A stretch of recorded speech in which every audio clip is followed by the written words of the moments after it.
peuple sans histoire est un peuple sans âme, sans trajectoire, sans repère, sans aucune histoire. Donc c'est comme pour dire ça va vers la disparition. Alors c'est par ici que nous avons réfléchi à parler dans la trajectoire de l'histoire, passez-moi la tautologie, de l'église kimbanguiste qui vient de totaliser ses 100 ans.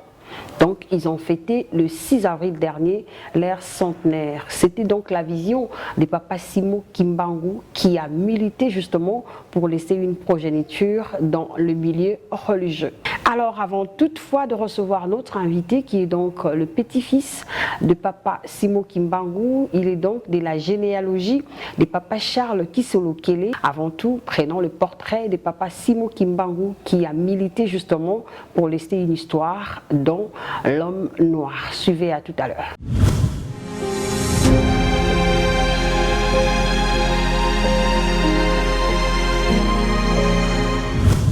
Né le 12 septembre 1887 à Kamba, Nouvelle-Jérusalem, dans la province du Congo central, le prophète Simo Kimbangu était le fils unique de Papa Kuyela et de Mama Luezi. Après la mort de sa mère, le prophète Simo Kimbangu fut élevé par sa tante maternelle Kinzengu.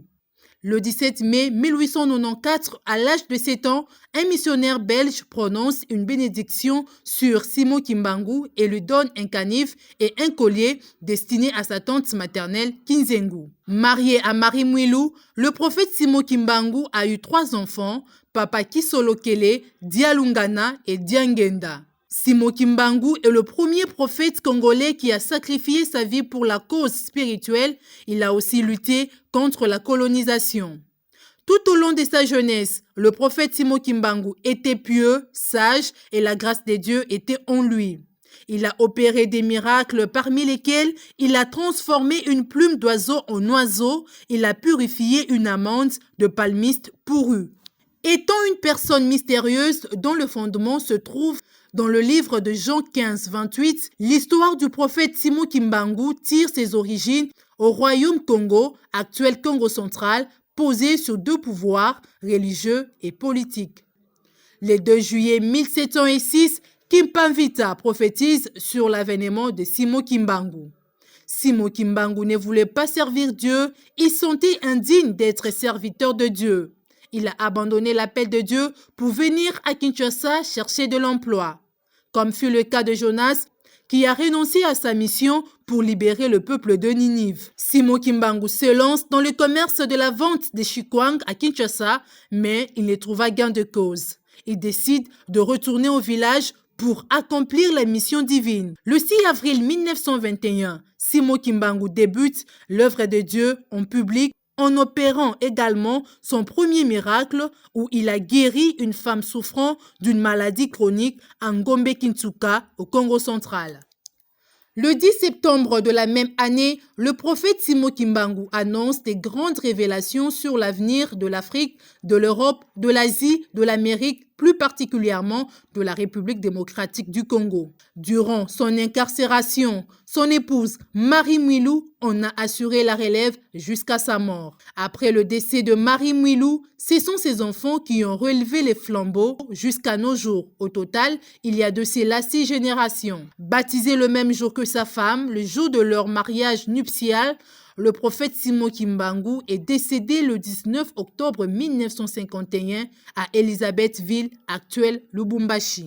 Des chefs-d'œuvre ne manquent pas au sein de l'église kimbanguiste construit par les fils et petits-fils de Simo Kimbangu, entre autres centre d'accueil kimbanguiste de l'Angola, centre de santé de Luanda, musée de Kamba, temple de Kamba, mausolée Simo Kimbangu, centre d'accueil de l'Angola, centre d'accueil de Brazzaville, cité de Kamba. Pour couronner la Nouvelle-Jérusalem, cité moderne sortie des terres au village de Kamba, le président Félix Antoine Tshisekedi Tshilombo avait foulé les pieds à Kamba lors du centenaire de l'église kimbanguiste où il avait décidé de dédier la date du 6 avril comme journée fériée sur toute l'étendue de la RDC en mémoire de Simo Kimbangu.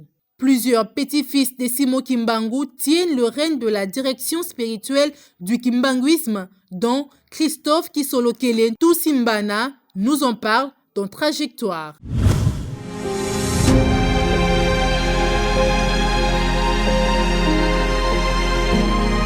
Alors, papa Christophe Kiselukele, par rapport au bilan, actuellement nous sommes déjà dans les centenaires de l'église kimbanguiste. Parle-nous du bilan culturel, spirituel, économique et éducationnel de l'église kimbanguiste. Par rapport au bilan que nous devons tracer, si on doit parler du bilan culturel, comme vous l'avez dit, je pense qu'aujourd'hui, l'église kimbanguiste, à travers sa musique, à travers l'orchestre symphonique, à travers les œuvres d'art, à travers même les écritures, même il y a une écriture négro-africaine de Mandombe. À travers tout ça, je crois que nous avons déjà donné un relief à ça. Et si nous parlons du point de vue spirituel, je pense que il n'y a pas trop de discussion à avoir là-dessus par rapport au fait que on sait que le kimbanguiste a toujours été très dévoué à la prière. Okay. Nous ne faisons que ça. Nous ne faisons que des programmes de prière, de retraite pour nous sanctifier, pour nous élever. Donc du point de vue spirituel, le travail se fait jour après jour. On se bat, on se construit ou on se reconstruit une identité spirituelle vraiment à bras le corps. On se bat pour ça, pour avoir cette identité-là. Du point de vue économique, je pense que le modèle kimbanguiste a fait ses preuves. Nous avons été pratiquement l'une des institutions sur fonds propres on a développé, que ce soit le domaine agricole, avec des plantations, avec des élevages, avec des cultures spécialisées. Nous avons déjà fait ça, nous avons construit des cantines, nous avons construit des coopératives agricoles. Okay. Pour que l'économie puisse vivre, puisse se ressentir. Nous avons même milité, nous avons lutté contre l'importation de certains produits qu'on pouvait produire sur place, comme on avait lancé une grande campagne, l'église kimbanguiste a lancé une grande campagne pour produire du coton, pour que Utex Afrique, à l'époque, ne commande plus le coton. On a fait des hectares et des hectares de coton pour justement réduire l'impact de l'importation de ces produits qu'on pouvait produire sur place. Même pour le maïs, nous avons lancé une campagne de maïs et une campagne pour le riz, pour fournir même les industries brassicoles locales, pour qu'ils arrêtent d'importer, pour qu'on puisse donner du travail à nos frères. Et plusieurs projets comme ça que nous faisons, ça touche l'économie. Et du point de vue éducationnel, nous avons construit des écoles. Nous avons construit des universités. Là, bravo en tout cas. Nous avons construit des universités et en général, dans l'enseignement kimbanguiste, c'est l'être humain qui revient au centre de notre éducation. Tout à fait. On veut vraiment que l'homme soit le centre de tout et que l'éducation tourne autour de ça, qu'on crée des hommes intègres pour gérer la société de demain. C'est ça un peu ce qu'on peut dire qu'on peut donner comme bilan du point de vue éducationnel. Mais l'église kimbanguiste a eu quand même formé plusieurs personnes aujourd'hui qui sont à la tête de notre pays. Il y a aussi plusieurs intellects dans tous les domaines de la vie. Mais qu'est-ce que vous faites justement pour essayer un peu de réunir toute cette connaissance et puis au profit non seulement du pays, mais aussi de l'église kimbanguiste répandue dans le monde entier?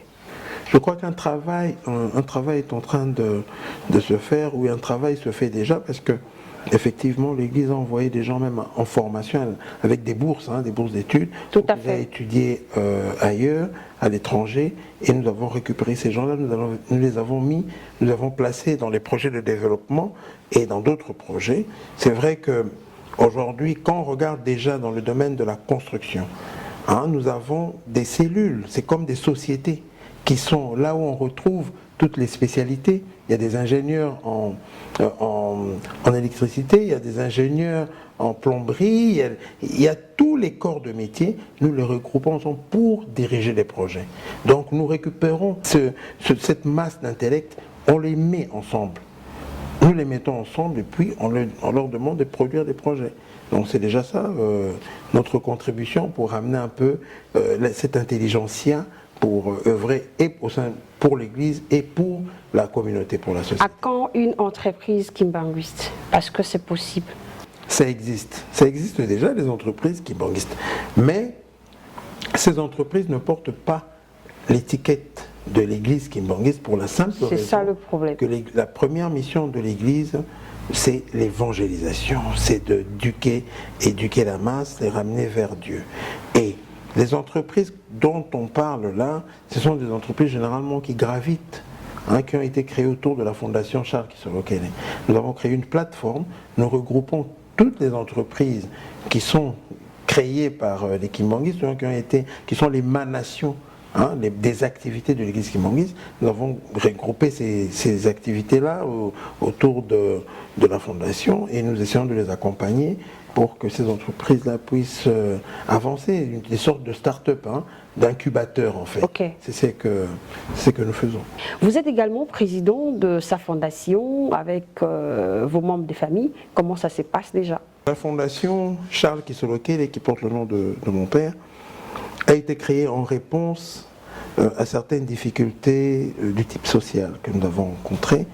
Et étant donné qu'on la voulait très large et représentatif de toute la lignée de Passimo Kimbangu, c'est pourquoi nous avons pris tous nos frères, nous les avons mis dans le conseil d'administration. Donc ils sont là pour qu'on gère ensemble cette fondation qui mène des actions sur le terrain, des actions sociales. On est des gens pour l'éducation, des scolarités, on essaie de réhabiliter des écoles, on essaie d'emmener des projets agricoles et on cherche aussi du financement pour les projets locaux. Comme ça, ça nous permet de créer de la richesse pour la communauté. Et vraiment, la Fondation travaille dans plusieurs domaines, que ce soit la santé, que ce soit l'éducation, que ce soit même la mise à niveau des personnels publics. C'est parmi nos projets, que ce soit dans les logements, parce que c'est un de nos grands projets phares. Comment loger même le fonctionnaire, comment faire pour qu'il ait son premier titre de propriété, quelque chose qu'il peut léguer à sa descendance.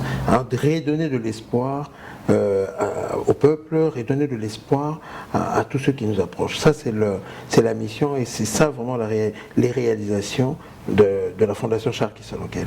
Parlons actuellement de cette dissociation de l'Église kimbanguiste. À quand la réunification, la réconciliation, vu que vous êtes aussi acteur de la réconciliation?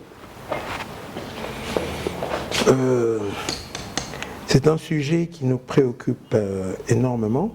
Ça nous dérange parce que voilà, nous en parlons. Tout à fait. Donc ça veut dire que ça nous dérange. Et moi, si on me donne la réconciliation aujourd'hui, je la prends directement. Je n'ai pas envie d'attendre des années parce que aujourd'hui, nous sommes en train de passer, nous sommes en train de vieillir. Quel est le legs, quel est l'héritage que nous allons laisser pour les sociétés futures, pour la société qui vient après nous, à nos enfants, à nos petits-enfants? Donc c'est comme ça, moi je me dis, si on peut l'avoir aujourd'hui, je n'en serais que heureux. Mais évidemment, dans ce genre de tractation, il y a toujours deux parties. Tout à fait. Il faut que les deux parties soient d'accord pour que les choses puissent s'arranger.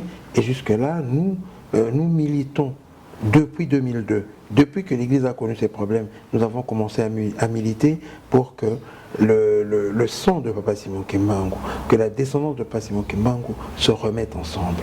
Parce que nous savons que c'est la voie. Que c'est la voie, c'est même la leçon que nous allons donner, parce qu'aujourd'hui, d'une certaine façon, d'une certaine manière, nous sommes les dépositaires de l'image de Papa Simon Kimbangu. Tout à fait. Donc, ce que nous allons produire, c'est ce qui va refléter. Les gens vont voir, vont regarder Papa Simon Kimbangu à travers nous, à travers nos œuvres. Alors, si nous produisons,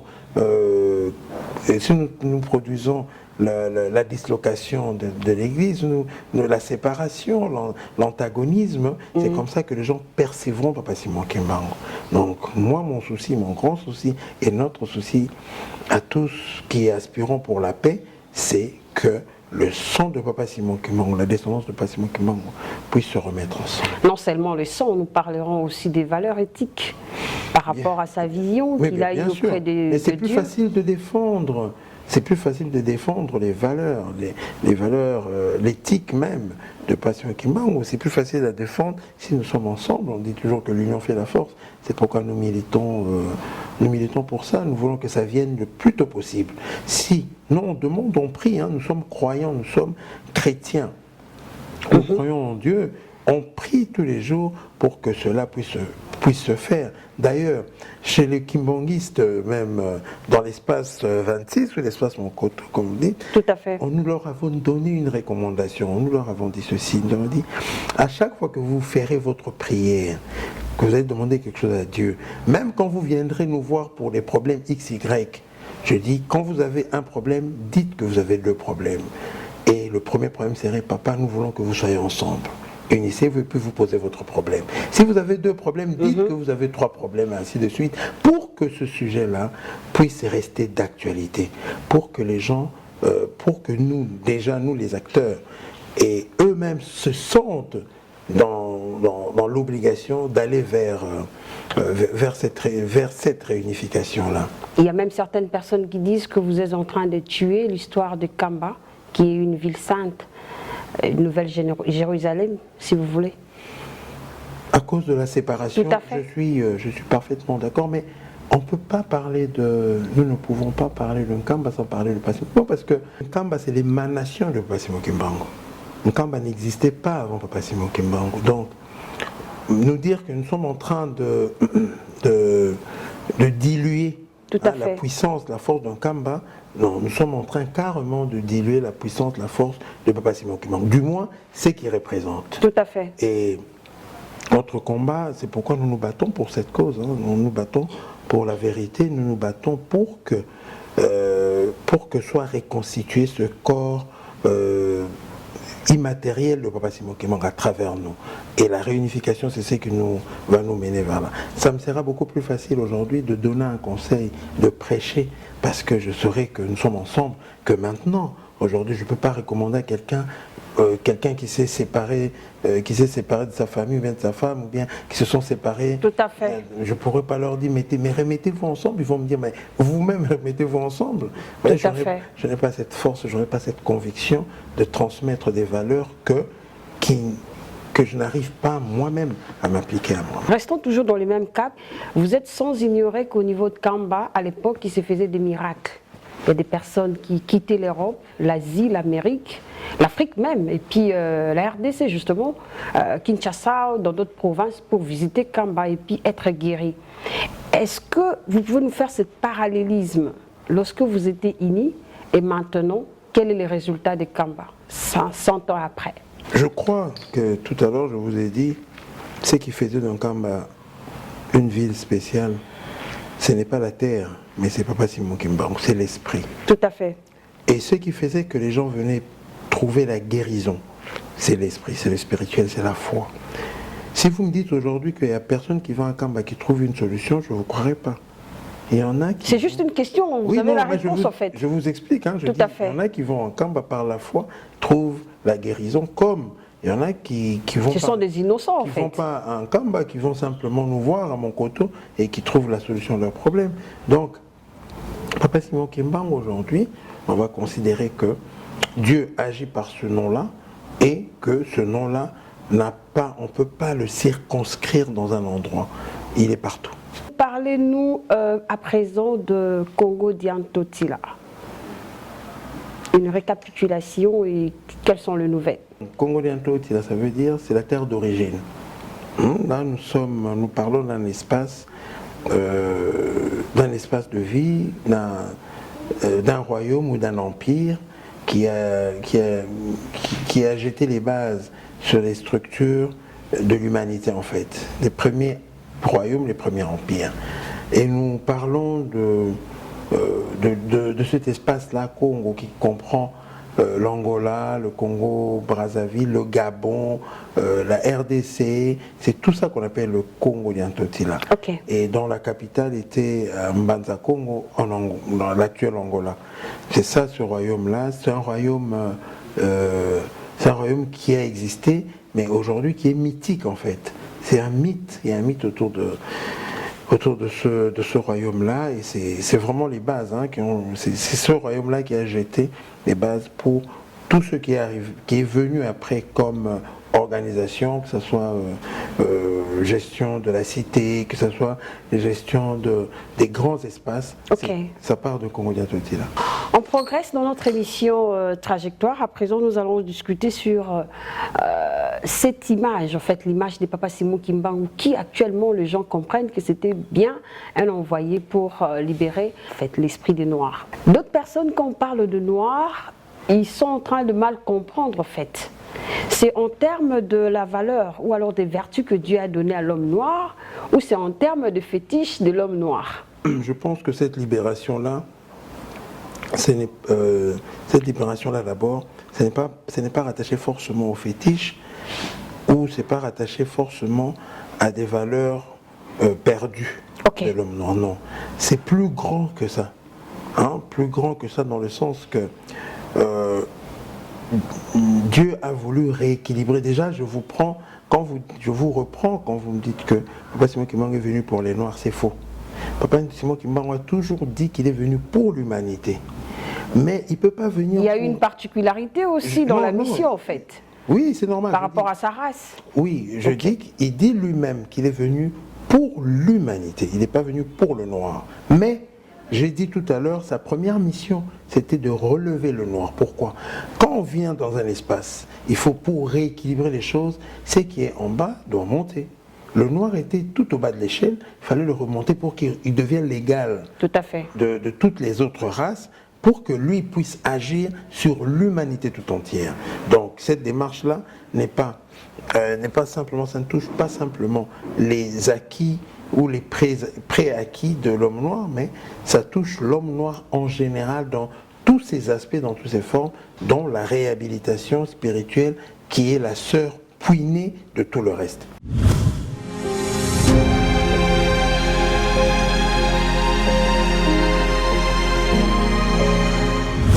L'homme congolais. Donc vous avez vu le rôle qu'il a joué pour faire prendre conscience aux Congolais, aux Africains, qu'ils étaient des hommes qui étaient créés à l'image de Dieu, comme tout le monde, et qu'ils avaient le droit d'être libres. Et je crois que c'est parmi les Noirs qui ont permis quand même à l'Afrique de se libérer spirituellement et d'avoir foi en leur propre Dieu. Donc je pense que c'est un rôle capital et c'est pratiquement un précurseur de l'indépendance. Et c'est à ce titre-là qu'on est venu assister et soutenir la famille à cette occasion. Je souhaite une bonne fête, heureuse fête à la famille biologique kimbanguiste, à tous les chrétiens fidèles kimbanguistes. Bonne fête pour les 100 ans. Deuxièmement, qui est Papa Simon Kimbangu pour Franck Diongo, qui est ici devant vous? Comme l'honorable Christian l'a dit, Papa Simon Kimbangu pour Franck Diongo, pour l'Afrique, c'est le plus grand prophète et le premier à avoir bravé politiquement et spirituellement la dictature de l'homme blanc, de la colonisation. Donc, réclamer l'indépendance, réclamer l'état de droit, réclamer la liberté. L'inspirateur reste Papa Simon Kimbangu, qui a été le premier. Papa Simon Kimbangu est le plus vieux, le plus grand prisonnier noir.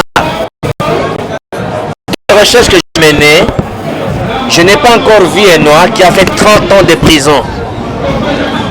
Papa Simon Kimbangu, c'est un modèle de conviction. Vous combattez pour une cause et vous êtes arrêté pendant 30 ans et vous ne renoncez pas. Et lui et même sa femme symbolisent la conviction. Dans les recherches que je menais, pour Maman Mouil, sa femme, je suis tombé dans les recherches et on a démontré que lorsqu'on a arrêté sa femme, on demande à sa femme de renoncer à sa conviction, sinon on va la tuer. Et on l'a laissée nue. Et la maman a dit, vous m'avez déjà tué. Je ne renoncerai pas à la conviction de mon mari. Je vois que la famille de papa Simon s'étonne que je connais ça. Donc c'est un couple modèle. Dans quel signe je place cette fête de 100 ans? C'est dans la réconciliation, dans l'unité. J'ai aimé le message de la famille divine. Et j'ai vu les mamans, les papas ont pleuré pour l'unité. Et moi personnellement, je soutiens cette unité, je soutiens cet esprit de réconciliation et je m'inscris dans la vision du chef de l'État qui s'inscrit dans la logique de réconcilier les deux tendances de l'église kimbanguiste, de sorte que ça c'est les premiers 100 ans de nous tous ici, personne d'autre ne verra le deuxième 100 ans. Et à cela donc, je m'inscris dans cette logique. Et du chef de l'État et de la famille biologique ici qui est positive. Que ce soit les chrétiens, que ce soit la descendance biologique, que ce soit les serviteurs de Dieu qui est conçu par la famille divine, tout le monde a plaidé pour l'unité et pour la réconciliation. Voilà dans quel signe j'ai inscrit cette grande manifestation et nous plaidons à ce que Dieu Tout-Puissant nous aide, nous tous, et aide le chef de l'État de sorte que Dieu puisse l'investir avec l'autorité, le pouvoir, la force, la puissance de faire réconcilier les deux tendances de la même famille, du même père et de même mère, de sorte que biologiquement, spirituellement, reçoit. Je le bénis, je le remercie également. C'est cette volonté d'être positif. Merci. De l'église kimbanguiste, pour nous c'est un moment très important parce que comme vous le savez, sur le plan politique, Simon Kimbangu c'est un peu le premier héros national de notre pays. Simon Kimbangu c'est l'un des pères de l'indépendance de notre pays. Donc il était vraiment important pour nous d'être là et de célébrer tout le travail qu'il a fait avec les kimbanguistes. Et comme quelqu'un l'a dit, son éminence Ndiangène avait dit que le centenaire devait être un nouveau commencement. Et nous espérons que ce nouveau centenaire commence sous un nouveau signe, et beaucoup l'ont dit, sur le signe de l'unité de l'église kimbanguiste, parce que c'est, je crois, sur le plan religieux, c'est la plus grande chose que la RDC a donnée au monde. On me l'a raconté en famille. Pour la petite histoire, mon arrière-grand-mère, c'est celle qui avait donné de l'eau à Simon Kimbangu, à Mbanzangungu, à Pété, là où il y a l'avocatier, c'est mon village. Donc chaque soir, ma grand-mère nous racontait les histoires de Simon Kimbangu. Et moi-même, j'ai été éblouie, j'ai grandi dans ça. Et c'est bien qu'un peuple ait une identité, ait des références comme Simon Kimbangu, qui a dit non à l'oppression et qui a montré à son peuple un chemin. Et aujourd'hui, encore 100 ans, on parle non seulement d'un homme, mais aussi d'un esprit. Simon Kimbangu qui fait partie des grandes personnalités de ce pays. 100 ans après, ses œuvres méritent d'être célébrées par tous les Congolais. Après, ses œuvres méritent d'être célébrées, d'être louées par tous les Congolais, par l'ensemble des Congolais, parce que c'est parmi les personnalités qui ont honoré le peuple congolais et je pense que nous ne pouvons que le célébrer et le lui rendre au centuple. On a Sengo, puisque Nengo Lobin en 1921, Abandaki miracle, il faut côté à civil Nengo Balobin en Kamba. Donc Simon Kimbangu, Mosala Salina Vision à Ndezo Kamba Biso. Atana makambo ya politique. Tant que deux ans de makambo ya union sacrée. Tokanisi centenaire ronde centenaire ya union à l'église Kimbanguiste. Makambo na ebimi na inspiration pe na mokonzi na mboka na biso.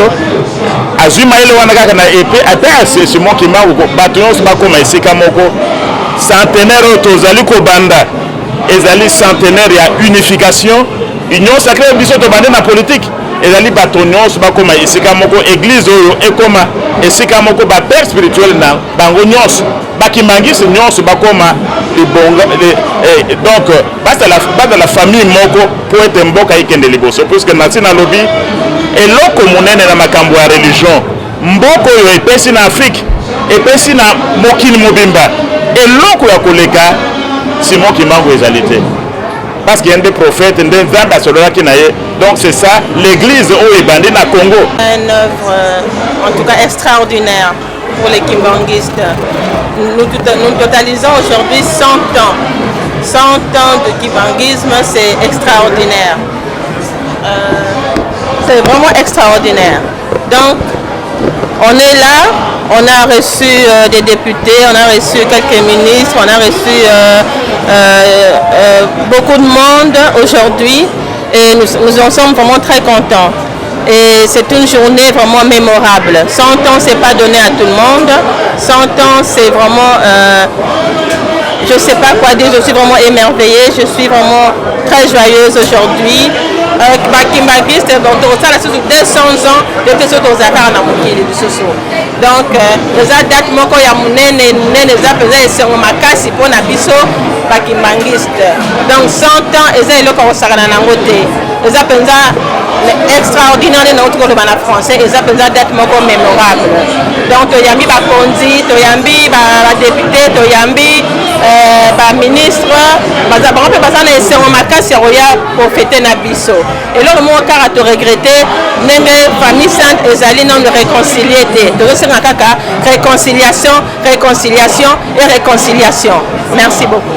Maman Mouilou qui a Wanganzita ni Marie, l'Untadila. Moi, dans les bosso, il y a papa secrétaire, ancien secrétaire général de l'église Kimbangis, papa Luntadila.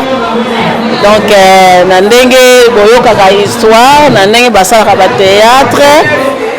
Ok, nazali mwana oyo mama Mwilu kia wangaye moko apesaka kombo pe asukulanga na mai ye moko. Donc nazali pasteur titulaire na États-Unis na saki théologie pe nasali école d'infirmière awa na Bongolo. Eza bénédiction munene pona ngai ya koya awa na centenaire ya mama Mwilu. Eza bénédiction munene. Et puis, ils ont esengo pour bato mingi balingi koya, mais bakoyi koya te. Mais naza ko représenter bana papa Simon Kimbangu au baza na États-Unis. Oh comme ça baye bake baza bango moko te. Que toza na bango awa ata na personne boye toza te mais un esprit baza na biso. Na bolingo bapesa biso na lingomo na biso. Ya papa Simon Kimbangu ndenge ba papa la biso bateya biso toza na bango.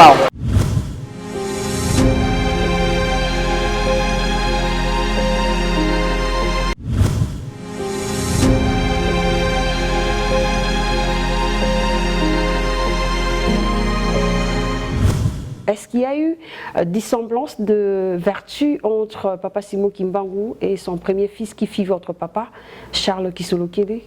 Qu'est-ce qu'ils avaient des ressemblances en fait? C'est le père et c'est le fils. Ils se ressemblaient physiquement. Et puis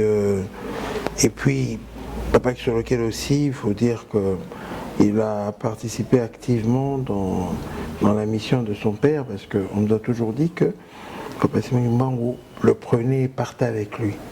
Il allait partout avec lui, il accomplissait des miracles, il était là. D'ailleurs, c'est la raison pour laquelle les Belges l'ont arrêté, l'ont jugé et l'ont déporté malgré ses 7 ans. Il n'avait que 7 ans, mais il a été jugé par un tribunal d'exception, un tribunal militaire, et il a été envoyé en déportation à cause de ça.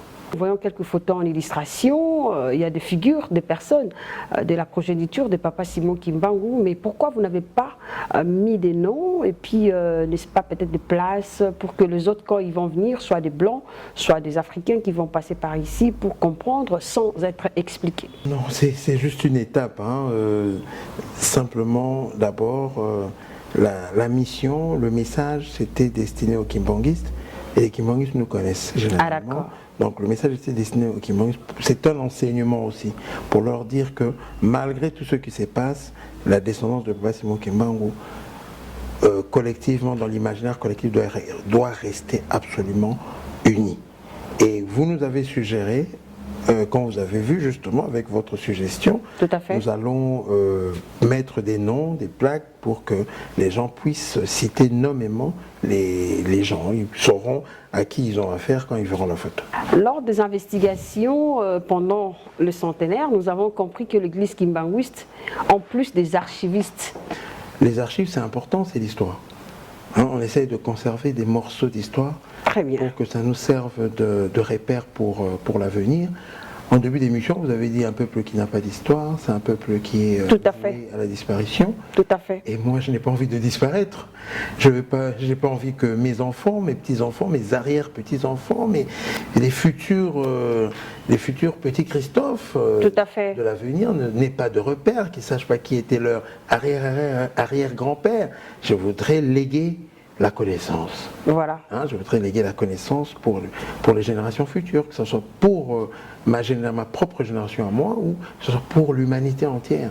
Qu'on sache qu'est-ce qui s'est passé, c'est pourquoi on se bat et pour garder les morceaux du passé.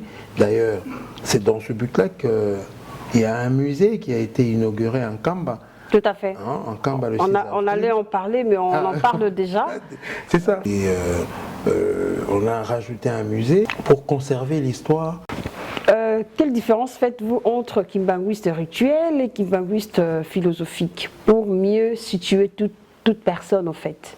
Ce concept de kimbanguiste spirituel et rituel et kimbanguiste philosophique tient du fait que Papa Simon Kimbangu avait laissé un mouvement. L'église formelle est arrivée après. Nous parlons de 1959 avec la reconnaissance, mais il y a quelques années avant 1959, les gens ont commencé à essayer de formaliser ce mouvement-là. Donc c'est de là que part cette assertion-là qui parle de deux formes de kimbanguisme. Tout à fait. Et le kimbanguisme rituel, c'est justement tout ce qui est rattaché à l'église, hein. Toute la formulation, toute la structuration de l'église, c'est ça le kimbanguisme rituel. Et beaucoup de gens ont de la difficulté avec le kimbanguisme rituel parce qu'il y a beaucoup de lois. Tout à fait. Il y a beaucoup de lois, il y a beaucoup de restrictions que les gens n'arrivent pas à prendre. C'est pourquoi ils se tiennent loin. Hein, ils disent même que non, l'église kimbanguiste, non, c'est trop dur, c'est pas... Voilà. Mais par contre, le kimbanguisme philosophique, c'est l'enseignement de Papa Simon Kimbangu, l'enseignement, le message qu'il a mis à la portée de l'humanité. Et ça, c'est accessible à tout le monde. Et tous ceux qui se sentent investis ou touchés par ce message-là, c'est eux qui deviennent les kimbanguistes philosophiques. Intéressant. Eux, ils suivent le chemin balisé par Papa Simon Kimbangu. Très bien.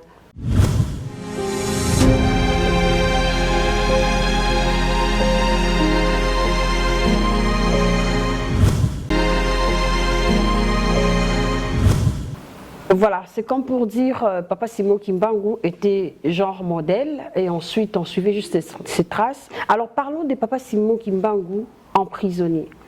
Cet emprisonnement était politique ou c'était religieux selon vous? Et tant que petit-fils, on essaie un peu de retracer son histoire. Que ce soit l'aspect politique, avec la liberté, la libération du pays, et l'aspect spirituel, par l'égalité devant Dieu de toutes les races, pour dire que ce soit le noir, que ce soit le blanc, nous étions tous égaux devant Dieu par rapport au jugement. Donc ça aussi, ça a été un message que les blancs n'ont pas supporté parce que les colons sont venus nous dire, hein, nous enseigner que nous étions une race inférieure. Et même dans d'autres enseignements, nous retrouvons la trace des messages qui disaient que le noir n'a pas d'âme. Donc là, Papa Simon Kimbangu est venu contredire cela et je pense que c'est ce qui lui a valu de se retrouver en prison. C'est pourquoi je n'arrive pas à dissocier les deux aspects, ça va de pair. Lors du centenaire, on a vu 3 pigeons.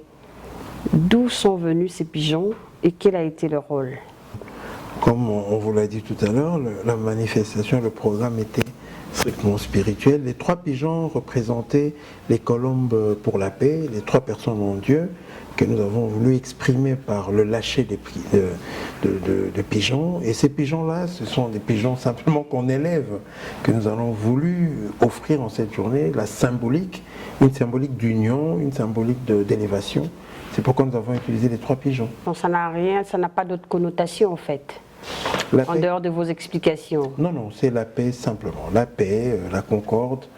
Nous avons lâché les pigeons. Nous avons eu une pensée pieuse pour nos frères et sœurs de l'Est qui sont en train de mourir tous les jours. On a pensé à eux. Ça fait partie dans le programme, c'était inclus dans nos prières, on a parlé de ça. Et en lâchant les pigeons comme ça, nous avons libéré en même temps, nous avons libéré ces gens-là, nos frères et sœurs qui sont là-bas, pour que Dieu puisse se charger de ça. Nous avons envoyé nos prières par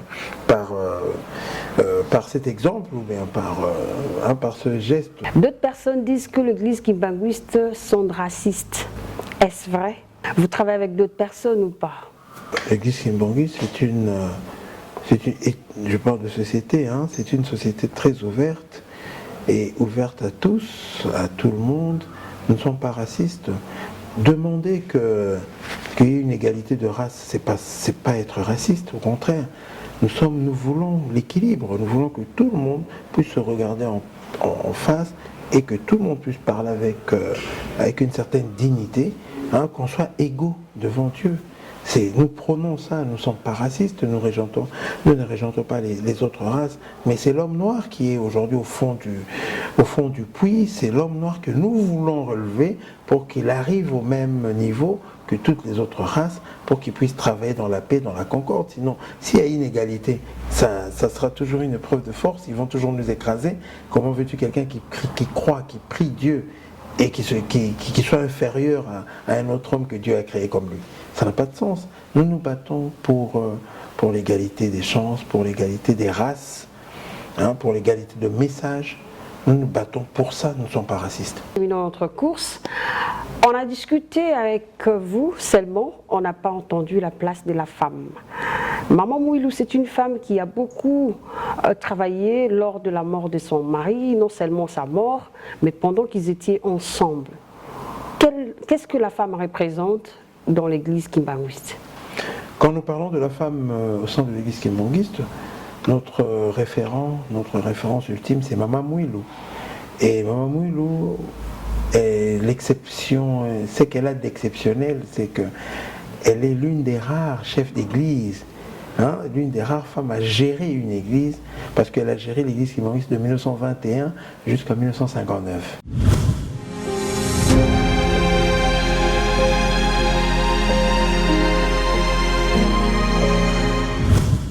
Je le dis tous les jours, Maman Mouilou, c'est ma référence, c'est mon inspiration, c'est mon modèle. Parce qu'en termes de référence des femmes, aujourd'hui, malheureusement, à ce stade, si je peux dire, les Congolaises en général et les Africaines n'ont pas encore perçu ce que Maman Mouilou représente pour les femmes. Et c'est un combat également pour nous. Je pense que je vais parler de combat de Papa Simon Kimbangu. C'est également pour moi et pour les femmes de ma génération, pour certaines kimbanguistes et non kimbanguistes, un devoir qui nous est donné de pouvoir faire en sorte que le monde connaisse cette femme, le combat de cette femme, tout ce qu'elle a pu investir en termes de temps, en termes de sa personnalité, parce qu'elle a été fort humiliée, mais elle s'est relevée. C'est la référence par les valeurs qu'elle nous a apprises, les valeurs de solidarité, d'amour, d'hospitalité, de pardon même. Et c'est une référence et un modèle pour moi. On est en train de se battre pour que les femmes congolaises puissent avoir cette référence-là. Parce que souvent on parle des héroïnes d'ailleurs, mais il est important que nous également nous ayons notre héroïne. Et Maman Mouilou, je la considère comme une héroïne congolaise, comme une héroïne africaine, que nous avons le devoir de pouvoir promouvoir et de pouvoir faire connaître au monde. Il y a quelques mois, je pense que c'est l'année passée, en 2020, il y a une commune bruxelloise, en Belgique, qui a débaptisé son square pour lui donner le nom, le dénommer Square Mamamou du Kawanga. Imaginez, dans un pays qui nous a colonisés, ils ont reconnu la valeur de cette femme, une femme militante, une femme battante, une femme forte, qui a porté l'Église même, parce qu'aujourd'hui nous fêtons les centenaires de l'Église kimbangiste, mais c'est le centenaire également du travail de Maman Mouilou, parce que quand Papa Simon Kimbangu a été condamné et emprisonné à Lubumbashi, c'est elle en fait qui a mené le combat, qui a porté l'Église kimbangiste.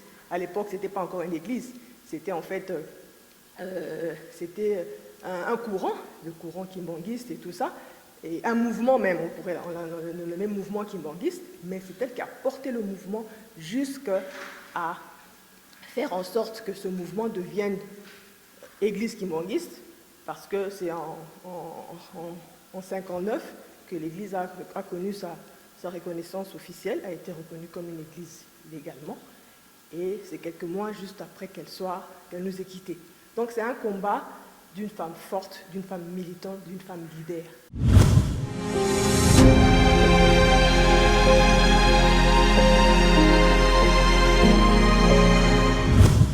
Non, en fait, c'est elle la première chef spirituelle de l'église kimbangiste. Et c'était une femme. Les hommes, tout le monde venait vers elle, convergeait vers elle pour qu'elle puisse donner les messages, l'organisation. Elle a distribué les premières cartes aux chrétiens kimbanguistes, donc pour dire à quel point elle est importante. Elle a tenu le mouvement durant toute sa période de clandestinité, elle l'a porté à bout de bras. Elle a vraiment porté à bout de bras tout le mouvement. Si l'église kimbangiste est ce qu'elle est aujourd'hui, c'est simplement le travail de Maman Mouilou. C'est pourquoi nous parlons d'elle comme ça, et c'est vraiment la référence. Et pourquoi dans l'église kimbangiste, il y a autant d'hommes pasteurs que de femmes pasteurs, il y a des femmes conseillères, en fait toutes les fonctions sont occupées. Il y a des femmes chefs spirituels adjoints, nos sœurs sont des chefs spirituels adjoints, pour dire qu'il y a cette égalité-là. La valeur qu'il y avait en Maman Mouilou, on peut la retrouver, on peut retrouver cette valeur en vos sœurs, en vos frères? Je pense que oui. Maman Mouilou, c'est quoi? Qu'est-ce qu'elle représente en fait? Maman Mouilou, c'est le fruit de l'abnégation. C'est une combattante. Elle s'est battue pour des idées jusqu'à la fin. Elle s'est battue pour la vérité, elle s'est battue contre vents et marées. Elle a tenu tête, elle est restée debout et elle a géré cette église. Alors, nous, je pense que de par notre combat même, dont on parle depuis, on parle de 2002 jusqu'à aujourd'hui, nous sommes debout, nous nous battons pour la vérité. On veut que la vérité soit rétablie. Nous voulons que ce qui va nous guider, ce qui va nous conduire, c'est vraiment le chemin que Papa Simon Kimbangu a tracé, sans forfaiture, sans faux semblant, sans hypocrisie, faire vraiment ce qui est juste. Et nous menons son combat, pratiquement ça fait plus de 19 ans, plus de 20 ans que nous nous battons pour ça.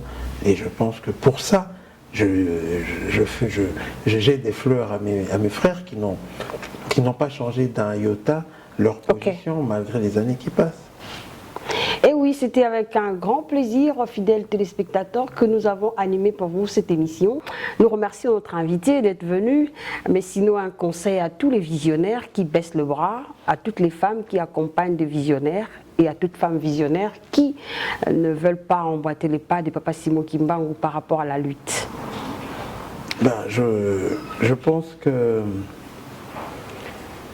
qu'il faut prendre le temps de se battre pour une cause. Ceux qui ont été avant nous se sont battus pour des causes. Et nous avons le résultat de leur travail. Nous sommes indépendants aujourd'hui. On peut se guider, on peut se gérer nous-mêmes. Nous avons nos propres présidents, c'est un pays indépendant, bien que sous autres aspects nous sommes encore dépendants. Mais en gros, nous avons le fruit des sacrifices des gens qui sont venus avant nous, qui se sont battus pour une cause. Nous, on doit faire un effort pour comprendre leur travail, comprendre leur lutte et essayer nous aussi de calquer cet exemple-là d'abnégation, de sacrifice pour l'autre. Et ainsi, on espérera avoir une société, comme moi j'appelle, une société des hommes intègres qui pourront gérer la société, gérer la communauté, pas pour leurs propres intérêts, mais pour les intérêts de toute la communauté. Et ces gens-là, je pense qu'ils vont tirer leur essence de l'enseignement du message de Papa Simon Kimbangu. Et à la jeunesse congolaise?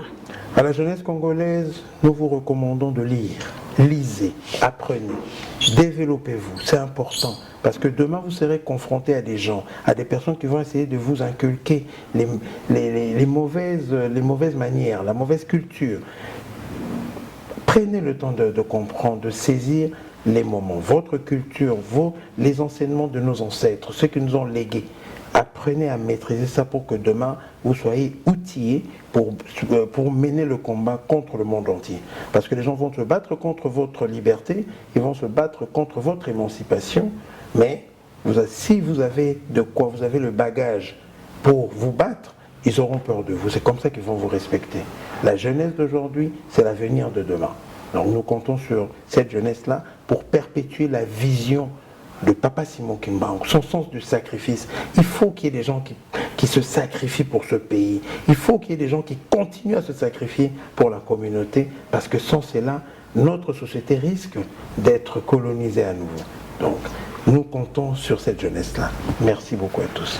Fidèles téléspectateurs, cette investigation est faite pour vous, justement pour vous relever, pour vous parler d'une histoire très importante qui a marqué notre pays, la République démocratique du Congo, et aujourd'hui d'autres nations en profitent. C'était donc l'histoire de Papa Simon Kimbangu. Je vous remercie, Papa Christophe Kisolokele Tusimbana, d'être venu dans notre émission Trajectoire. Je crois que la prochaine fois, on va parler de votre père, qui est Papa Charles Kisolokele, qui lui aussi a marqué son époque. Avant de revenir à vous, merci beaucoup à vous, fidèles téléspectateurs. Je crois que vous aussi, vous avez une histoire. Seulement, ce qui est important, de pouvoir considérer vos pas. C'est ce qui fera en sorte que demain, on parle de vous donc, sur ces plateaux Trajectoire. D'ici là, portez-vous bien. Quant à moi, je vous dis au revoir. La prochaine fois, ça sera votre tour.